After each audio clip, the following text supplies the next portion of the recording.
Դատաքննությունը ընթանում է բացառապես այդ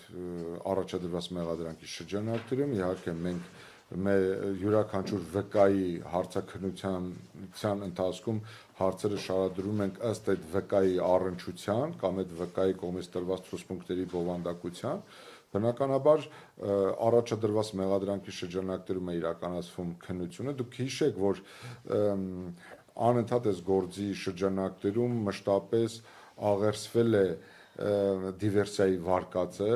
շոշափվել է եւ մենք այդ ուղղությամբ ենք որոշակի աշխատանք կատարել, ես նույնիսկ անցած տարի այսօրը ձեզ տեղեկացրեցի, որ ես նույնիսկ հատուկ գրություն էի ուղարկել ազգային անվտանգության ծառայության տնօրենին, խնդրելով տեղեկացնել, թե արդյոք կատարել են համապատասխան ուսումնասիրություններ պարզելու համար, թե արդյոք Եղիշե Հակոբյանը կարող էր ուրեմն այլ երկրների հատուկ ծառայությունների ազդեցության տիրույթում հայտնվել, թե ոչ, այսինքն մեր կողմից, եւ իդեպ սա ուզում հստակ ընդգծեք, ծնողներն այստեղ ներկա են, սիրելի բարեկամներ, այս գործով եւ իմ խիղճը եւ ծնողների խիղճը այնքանով մենք առանցին ենք խոսել, էլի, ասել եմ, այս գործը բացառիկ են առումը, որ տուժողները, ծնողները, իր սեփական երեխային կորցրած ծնողը արել է անհնարը, ինչ մեր հնարավորություններից կախված է եղել ժողովուրդ։ Չի եղել մի բան, որ մենք կարող էինք անել ու չենք արել։ Այստեղ մի բան ասեմ, ես իհարկե ծնողներից շատերի հետ կիսվել եմ ես, մենք մի բան չենք արել դեռևս։ Դա էլ շատ նուրբ հարց է, շատ նուրբ հարց է, արտաշինման հետ կապված խնդիր է։ Դա էլ ասենք հետ մենք ամենասկզբից ենք քննարկել այդ հարցը, բայց մենք այդ մենակ այդ մի բանը չենք արել։ Այս գործի շրջանակում չի եղել մի միջնորդություն, մի տեղեկություն, մի հարց, որը մենք չենք սևեռել վարույթ իրականացնող մարմնի ուշադրությանը։ Ծնողները իրենք բոլոր ուժերով այս 3 տարիների ընթացքում, այսպես ասեմ, արել են անհնարին, արել են, չգիտեմ, անհնար ու հնարավոր բոլոր քայլերը։ Եվ ես այդ առումով եմ ասում, որ իրանց խիղճը այդ առումով հանգիստ է, որ իրանք ամեն անգամ իրենց զավակների ուրեմն շիրիմին այցելելիս իրանք այդ առումով իրանց խիղճը մաքուր է, որ արել են անհնարը այս մարդիկ։ Հենց դրա համար է իրենց վրթովմունքը, որ իր պետության փոխարեն, իրավապահ մարմինների փոխարեն ինչու պետք է զոհված զինծառայողի ծնողը այդքան իր ուրեմն հոգեվիճակի հետ մեկտեղ նման ուրեմն ծանրության մեջ մտնի։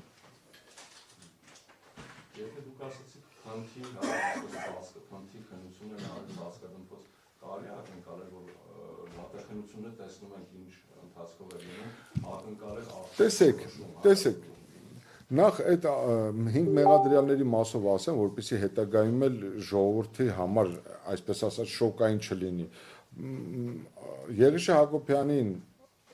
առաջադրված մեղադրանքը, որ եթե ինքը մեղավոր ճանաչվի եւ ազատազրկման դատապարտվի, առավելագույն պատիժը 8 տարի է։ Խնդրում սա նկատի ունեցեք։ Իսկ մնացած 4 մեղադրյալների համար նախատեսվող պատիժը ավելի խիստ է, քան Եղիշեին է։ Նրանց համար նախատեսվող պատիժը առավելագույնը 10 տարին է, Եղիշեինը 8 տարի է, որովհետեւ կապված քրեական օրենքով արգելված ենթադրաբար կատարված արարքները հաշվի առնելով։ Հիմա վաղը մյուս օրը եթե դատարանը մեղավոր ճանաչի նշված անձանց ու ենթարկի ազատազրկման, խնդրում եմ ի սկզբանե իմացեք, Եղիշեն կարող է այս քրեական վարույթի շրջանակներում, այս մեղադրանքի շրջանակներում մեղավոր ճանաչվելու դեպքում ազատազրկման դատապարտվել առավելագույնը 8 տարի ժամկետով, իսկ մնացած 4 զինծառայողները, մեղադրյալները առավելագույնը 10 տարի ժամկետով։ Եթե այս քրեական վարույթի ընթացքում չբացահայտվի այլ իրողություն եւ այդ իրողության պայմաններում այլ քրեաիրավական ներգործության միջոցներ ի հայտ չգան։ Սա ի սկզբանե խնդրում նկատի ունեցեք։ Ով է մեղավոր, ով է անմեղ, այսինքն արտակարգ դատարաններ են գործել։ Հիմա նորից եմ կրկնում, ես այդ գնահատականը տվել եմ 3 տարի առաջ։ 2023 թվականի հունվարի, ներողություն, փետրվարի 4-ին տված մամուլից ասուլիսում առաջի անգամ։ Ասել եմ, այս կառավարությունը, ուրեմն կառավարությունը վերածել էր արտակարգ դատարանի եւ որոշել էր ով է անմեղ, ով պետք է մեղավոր ճանաչվի, ով պետք է ուրեմն պատասխան տա։ Չպետք է նույնաստել Փաշինյանին դատարան կանչելու եւ նրա նկատմամբ ինչ որ իրավական ներգործության միջոցներ սկսելու հնարավորությունը չպետք է նույնն ասել։ Ես կրկնում եմ, ես հիմա խոսում եմ որպես մարդ, ով ներգրաված է այս գործով, որպես դժողների լիազոր ներկայացուցիչ։ Ֆորմալ առումով մենք պետք է հասկանանք, երբ որ կլինի մեր ուզած իրողությունների հանրագումարը նաև գնալու այդ ճանապարհին, ես որևէ կասկած չունենակ, նաև մենք դրան ենք պատրաստ։ Կառավարությունը բացի այդ վարկածի ներկայացնելուց ընդհանրապես օժանդակում է գործի բացահայտմանը, ինչ-որ ձևով։ Ես չեմ կարող ասել օժանդակություն ասելով դուք ինչ նկատի ունեք, ես կարծում եմ այստեղ ոչ թե օժանդակության խնդիրի մասին պետք է խոսել, այլ սեփական պարտականությունները կատարելու մասին կարող է խոսք գնալ։ Ի վերջո տեղի ունեցել իր նախադեպը չունեցող հանցագործություն, այդ հանցագործության հետևանքով 15 զինծառայողներ քնած վիճակում այրվել են։ Հետո կառավարությունը ոչ թե պետք է օժանդակեր, կառավարությունը պետք է իր ամբողջ ինստիտուցիոնալ մեխանիզմները գործադրեր, իրավապահ մարմինները իրենց տիրույթում, իրենց սահմանադրական լիազորությունների շրջանակում պետք է կարողանային կատարել այնպիսի աշխատանքներ, որ այս հանցագործությունը վաղուց բացահայտված լիներ, մեղավորների շրջանակը վաղուց պարզված լինեն, եւ շատ ճիշտ հարցադրում արեցիք։ Իրենց աջակցությունը գիտեք որը կլիներ։ Վերջի 2 տարվա ընթացքում այդ անջատված մասով քննությունը ինչ է պարզել։ Հա լավ, ինչքան կարելի է ասել անջատված մասով քննություն է գնում։ Ի վերջո իրենք իրենց դրսևորած վարկագծով ընդունել են, որ այս գործում այն ամենայնիվ հələ կան հարցեր, որոնք պատասխան են ակնկալում, դրա համար էլ անջատված մասով քննություն է գնում։ Ինչքան կարելի է այդ քննությունը տանել, այդ քննությունը ինչ ուղղությամբ է տարվում, այդ քննության արդյունքները որոնք պետք է լինեն, այդ քննության արդյունքներով մեղավոր անձանց շրջանակը պետք է ընդլայնվի, թե ոչ։ Ինչ որ այլ մարդկանց նկատմամբ հանրային քրեական հետապնդում պետք է հարուցվի, թե ոչ։ Այսինքն նորից եմ կրկնում, իմ խոսքը հենց սկզբում էլ ասեցի, եթե այս գործով սլաքավարները պետքա պատասխան տան շնագայլերը, այսպես ասած, Պալեստան պատասխանատվությունից, գրոշի արժեք չի ունենալու այս արդարադատությունը։ Աջակցությունը ես այդպես կհասկանայի։ Ի վերջո կառավարության աջակցությունը մեզ պետք չէր։ Կառավարության ռացիոնալ աշխատանքն էր պետք հանրությանը, որ կառավարությունը իր գործելակերպով կասկածի տեղի չտար,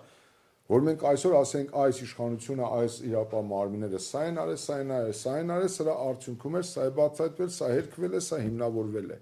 Հասկանում եք, սա մասին է խոսքը ժողովուրդ։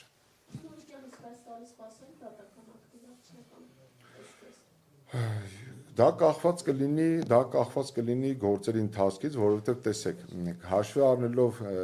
վարույթին ներգրաված անձանց շրջանակը, դուք տեսեք 5 մեղադրյալներ կան, իրենց պաշտպանական թիմերը կան, օրինակ տեսեք մենք անձամբ, հələ ես դեռևս չեմ ամփոփել վերջնական մեր պոզիցիան, դիրքորոշումը դժողների, բայց տեսեք մենք դատաբժիշկներին դատա քոչելու միջնորդությամբ պետք է հանդես գանք, այնտեղ 2-3 դատաբժիշկ առնվազն լինելու է, որտեղ 15 զինծառայողների վերաբերյալ դատաբժշկական այդ գործընթացը իրականացրել են մի քանի փորձագիտական կենտրոններ, առնվազն այդ ամեն կենտրոններից մեկ դատաբժշկի մենք հրավիրելու ենք, 3 եթե դատարանը բավարարի մեր միջնորդությունը նշանակի քննչական փորձարարություն, ես չեմ կարող ասել քննչական փորձարարության արդյունքները ինչպիսին կլինի ժողովուրդ ջան, բայց եթե քննչական փորձարարությունը եթե դատարանը բավարարեց ու մենք գնացինք դեպքի վայր, ում տեղում ըստ էության հնարավորինս վերականգնվեց այդ գործընթացը ու մենք հասկացանք, որ այդ իրողությունը այդքան էլ այդպես չէ, ինչքան որ ներկայացվել է, այդտեղից լրիվ այլ հարցեր են ծագելու։ Մենք չգիտենք մեղադրյալները ինչ ցուցմունքներ կտան թե չեն տա։ Մենք չենք կարող ասել Եղիշե Հակոբյանը դատարանում որպես մեղադրյալ ցուցմունք տալիս ինչ դիրքորոշում որդեգրի։ Մենք չենք կարող ասել թե պաշտպանական կողմը ինչպիսի միջնորդություններով հանդես կգա եւ դատարանը կբավարարի այդ միջնորդությունները թե ոչ։ Ամեն դեպքում ոչ պակաս ծանր տարի է սպասում, մոտավորապես 30-ից ավել դատականիստեր են եղել այս 2 տարիների ընթացքում, որտեղ յուրաքանչյուր ամիս ըստ էության 2 դատականիստ է հրավիրվում, ամենայն դեպս ընթացիկ տարին էլ ծանր է լինելու, տեսնենք, հնարավոր է ավարտենք, հնարավոր է չավարտենք, չեմ կարող ասել ես։ Ամենայն դեպս քրեական վարույթը